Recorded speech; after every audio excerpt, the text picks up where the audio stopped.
for stopping by the obviously authentic channel. My name's Leah. That's spelled L-E-A and not L-E-A-H. So we're going to be talking about Real Housewives of New Jersey. The new episode is coming tomorrow, so I wanted to get this out today because obviously I'm behind. Blame it on school. So like we like to do person by person and then sum it all in at the end. If you see me looking down, it's my notes. So let's start off with Jackie. So Jackie is celebrating a Jewish holiday. I couldn't make out what she was saying, but basically it has something to do about pomegranates, or like it's a symbol about pomegranates, how pomegranates have 600 seeds, and in the Jewish faith, this holiday is about committing yourself to doing 600 good deeds or good acts of like kindness to others. And I thought that was really cool because I'm not Jewish, so I didn't know that that was one of the holidays. So I thought that was nice that they showed that. We also see her meet up with Margaret and Melissa, and they're basically having a conversation about Melissa. The whole situation. Everyone's back from the shore, so we can hop over to Melissa. So Margaret is just talking to Melissa about how there might be some deep-rooted issues and there might be a shift of power when it comes to Joe and Melissa's relationship. And basically they show us flashbacks, but when Melissa first got on the show, the kids were a lot younger, so she was really she was basically a stay-at-home mom. She still is a stay-at-home mom, but she was a stay-at-home mom. She was the good wife, basically whatever Joe wanted to do, she did it because they got married young at 24. Like I said in my last video, I don't think anybody should really get married till they like 27 or 26 and up, really. But she was just talking about that, and basically it just seems like Joe is feeling neglected, or he's having a hard time adapting to the changes that he sees in Melissa and in their relationship. Then we have Teresa. So at the little lunch that Melissa, Jackie, and Margaret were at, Melissa tells them that Teresa is inviting everybody to have to be at a medium party. I don't think a medium party is like a seance, but then again, I'm not really versed in that type of stuff. But yeah, so everybody's invited. Jackie's kind of shocked that she was invited, but she made a good point. She was like, when we're good, the whole group is good, which is kind of true. So we see Dolores, and basically, Dolores has to get mammograms. She also has to get a biopsy because they saw something that was irregular. Frank was there, but he made mention. He said, make sure you take care of yourself. I think everyone likes David as a person, but I don't think people like David as Dolores's boyfriend. We're seeing throughout this whole entire season that he's there for her, but he's not really chasing her. Or and we'll later get to what the medium said. He's not really trying to. He's not putting his all into the relationship. David is very lackadaisical when it comes to their relationship. And I think when Frank said, make sure you take care of yourself, I think he was saying girl, if you need to disassociate or back away from him, then back away from him and take care of yourself. Because it doesn't seem like no one's going to the hospital with her. She hasn't told her son or her daughter about her getting the biopsy done and that they saw something that was irregular. She also hasn't told anyone about, other than Frank, she hasn't told her mom about it either. So she's basically going in there alone because I don't think Frank is going with her, and then David's not there with her either. And then while at the dinner, I keep wanting to call it dinner, the lunch outing that Margaret, Melissa, and Jackie were at, we got a little backstory, or the same backstory we keep having with Margaret. It's starting to get old now because she keeps bringing up about how basically her mom was her friend. Her mom had her at 20, or I think she said 21, and Dolores basically learned from her mom. I don't think her mom was trying to teach her that, but her mom basically taught her that sex sells. Your body is your tool as a way of getting what you want, and also as a way of getting ahead in life. And basically that's what she learned, and she wished she didn't learn that from her mom. But basically, her mom just taught her that sex sells. And we keep hearing this, but I'm like, are you ever gonna talk to Big Marge about this? Like, are you gonna tell her, or like, are y'all gonna have like a therapy session where you are laying this out on the table? Because each episode she keeps saying it, but like nothing. It's starting to feel like you beating a dead horse. It's like you're not saying, like, you're not, like, I don't know if this is an actual issue for Marge or if this is just something she wants to talk about. Because to me, like, is stuff coming up because you're writing this memoir about your life? Or is this something that you've been dealing with for so long and you really want to talk to your mom about it, but you just don't know how to go about it? Because when Marge first came on the show, we really thought she had like a really fun relationship with her mom. But now I'm starting to feel like Marge wanted a mom, and but what she got was a friend, and she wants to either be closer to her mom or she wants her mom to start acting like a mom. But it's like, your mama is past that point. So I don't know if she's looking for some type of closure or not. So then we see Jennifer. We get to Jennifer, and we actually got to see pictures of the dad in Turkey. He got to meet his grandson. Her oldest daughter went there, and she said she had a wonderful time meeting her friends and family. And then we started to hear, we got a little more backstory about her dad and mom's situation. So it's messed up. It's basically, her mom got married to the dad when she was 20. The dad was 26 and she was 16.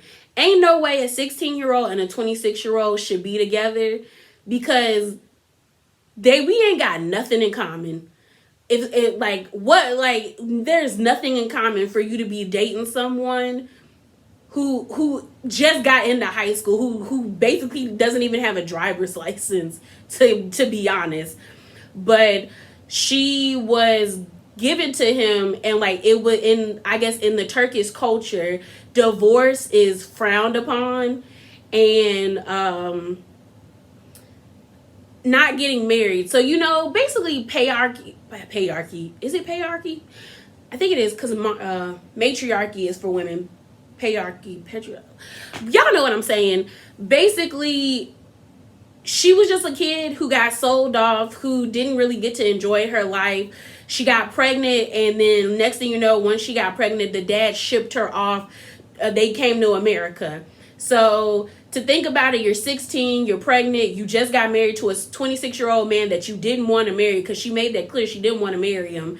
So she's just, she felt trapped. And then she also felt like he emotionally abused her because he was always telling her what to do. To me, that probably means like the mom didn't have an education, so it's not like she could leave, because she's 16 years old and this is her husband. And it's like, had that happened, had she got married in America, it probably wouldn't have happened in America, because we don't do that unless your parents sign off on it, which is still gross. But divorce is not looked upon well. It's taboo, so it's like you bring shame upon your family.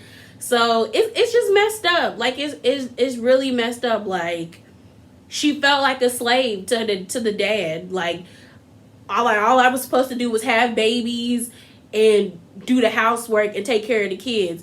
And also, Jennifer was like, I don't remember him being bad to you. And she was like, because he was never there. And what we find out is that, like, he worked all the time. But Jennifer said what she remembers is like him coming in her house when she was a little kid, like, coming in her bedroom at night, helping her pray, and then driving her to school. So she only remembers good things about her father. She doesn't remember the bad, and maybe she was too young to remember the bad, but she doesn't remember the bad. And then the mom also loves Bill, because Bill is probably what she wanted, and she's happy that her daughter has Bill, because Jennifer even said it, because she talked to her mom about the concubine comment, or the meal ticket comment Margaret made. And she was like, forget the money. Bill's a good husband. He's a good father. We love each other. And the mom said he's a good person, a good man. So I think the mom wished she had a Bill instead of what she got from Jennifer's dad. So we get to Teresa's house. They're having the seance. Is it a seance? I hope I'm not being disrespectful, but I guess they're having the medium comes, and she really is like she. I guess she's really like, I used to not believe in it, but I do think people do have certain gifts, because there's so many stories that I've had of from friends who said like their loved ones come to them in dreams, or they remember when their like a family member passed away, like they came to them and stuff. So I do believe in it. I just like sometimes the people got to prove it to you.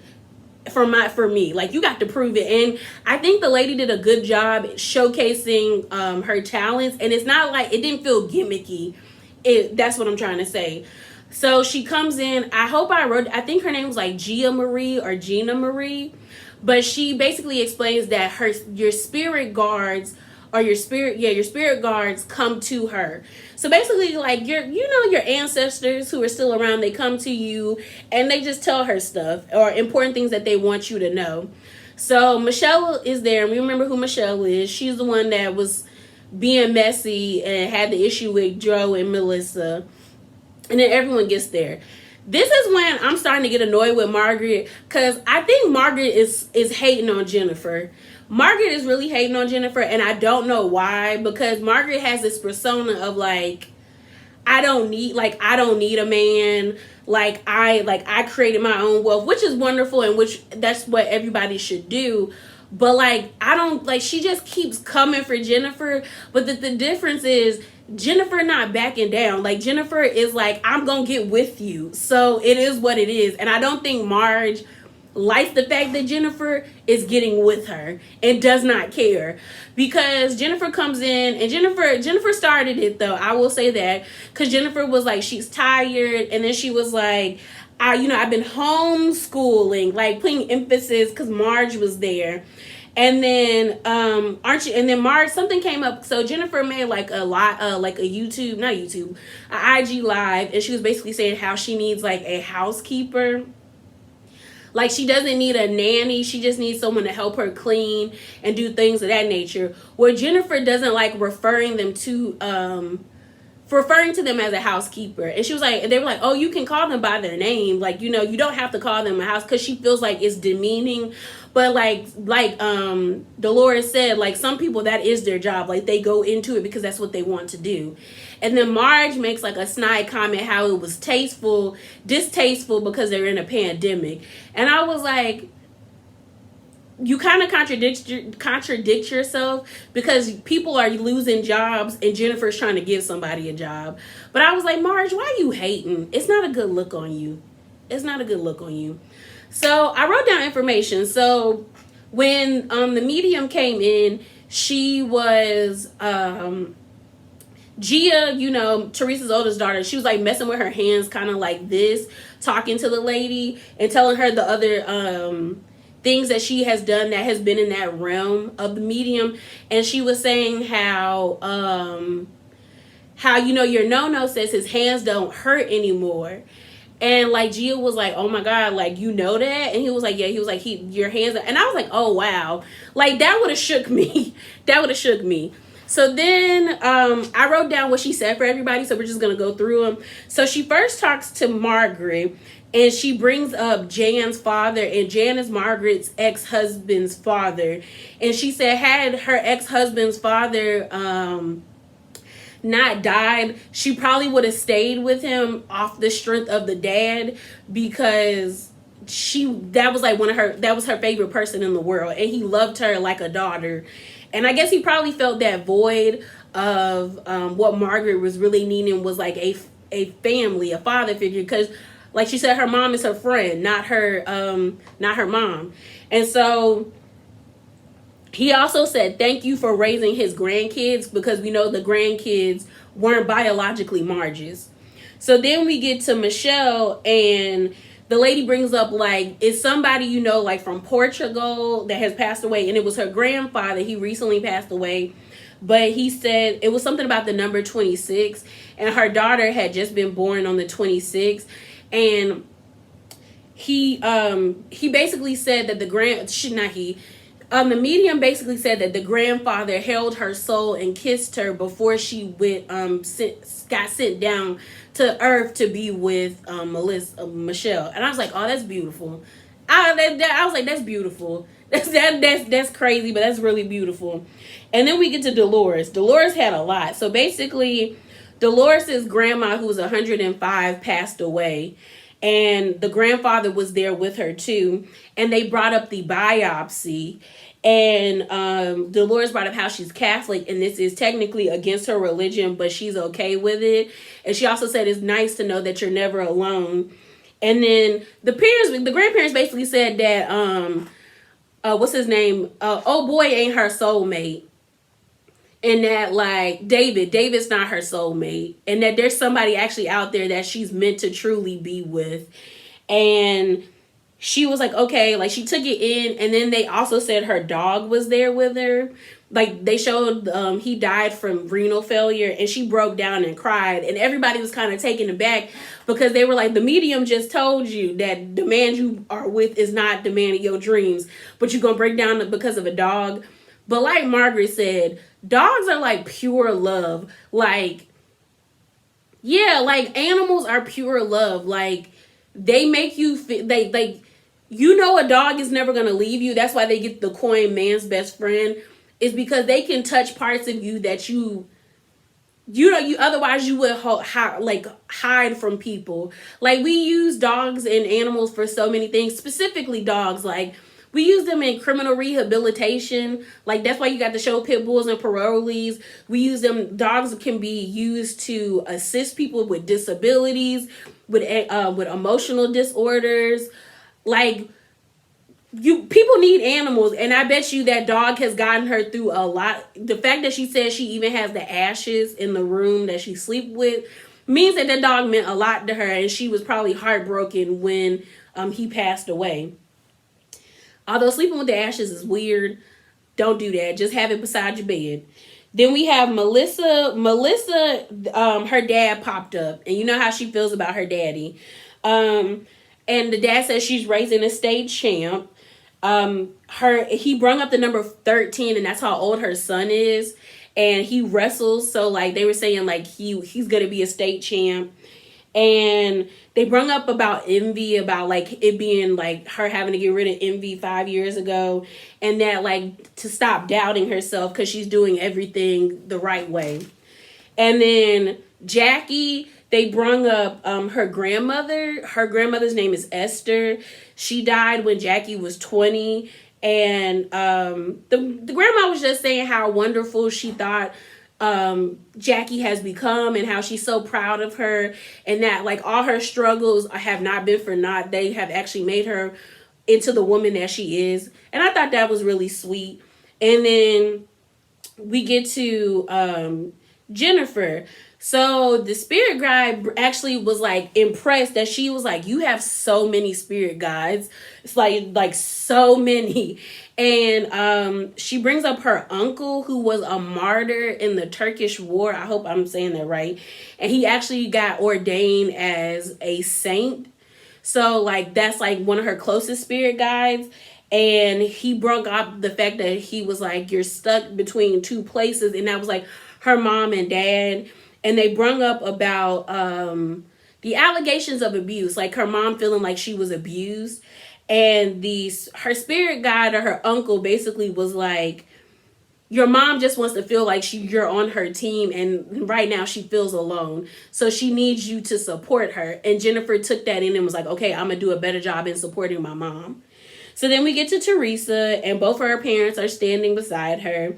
And they're embracing her new relationship. So the cat was let out the bag that Teresa has a boyfriend, and they actually like the new guy that's her boyfriend. So then, Melissa and Joe have a talk. I don't care. We get to the end, and this was kind of like really emotional to me. Like, I'm not saying crying, but I felt really bad for everybody involved. So Jennifer is telling her parents, so it's Bill, her dad, her mom, and her oldest daughter. And this conversation should not have been happened in front of the oldest daughter, because you could clearly tell that she was like upset by it. And Bill actually told her to like leave midway through the conversation, because you could see her tearing up. Like, don't nobody want to see their grandparents fight, especially if you love both of them. And basically, the dad feels like he didn't abuse her, but the mom feels like she was abused. And the mom even said, it like, abuse doesn't have to be physical, it could be emotional, which is very much true. And Bill brought up a good point. He was like, don't neglect her feelings. Like, you need, and he was telling that to Jennifer, because Jennifer said, I wish y'all would have got a divorce. Like, I wish y'all would have got a divorce because y'all both could be happy. And I got where Jennifer is coming from. She's kind of like, it's been 48 years. Like, y'all been married for 48 years. There is nothing y'all can do. Like, y'all can't rewrite history. Y'all can't go back in time. Like, I got what the mom was saying. Like, she lost her good years because she spent 40 years of her life with this man, having babies, cooking and cleaning for him. And she was never happy with him. She was happy when she was 16 and she had her whole life before her. So, yeah, like, it's messed up. And even Bill was like, maybe if y'all were like in America when y'all got married, y'all could have got a divorce. But like, it's our culture. And he was like, now we understand, like, you shouldn't be marrying nobody off at 16 to no 26-year-old. That's a grown man. So we get it. But like, it was sad. It was sad. But then Jennifer went to her mom and was like, she knows her mom is at her breaking point. Like, her mom has reached her breaking point, and I think all her mom wanted to hear is someone say, I got your back. Because she feels like no one has her back. And I think her mom just wanted someone to say, I got you. And Jennifer said that. And she was like, and she told her mom, she was like, I don't want you to think I don't love you or I don't support you. But, excuse me, y'all. I also think her mom has to take in consideration, like, that's her dad. You can't just expect her to solely be on your side, especially when Jennifer has made mention that, like, I don't remember you being abused. And it's like, I'm not going to not be cool with my daddy because of you. But I am hoping that, like, excuse me. That was gross. I'm going to go wash my hands real quick. Don't cough in your hands. I don't know why I did that. I just feel like I just want her mom to be happy. Like Jennifer says, she wants her mom to be happy. I want her mom to be happy too. So I hope she get her mom some therapy so she can find her happiness. I don't know why I'm coughing. That's gross. But yeah, y'all, that's it. That's all. Remember to be bravely authentic and have a good day, a good week, a good night. Whenever you see this, I hope you're having a wonderful, wonderful day. And yeah, I'm out. Deuce.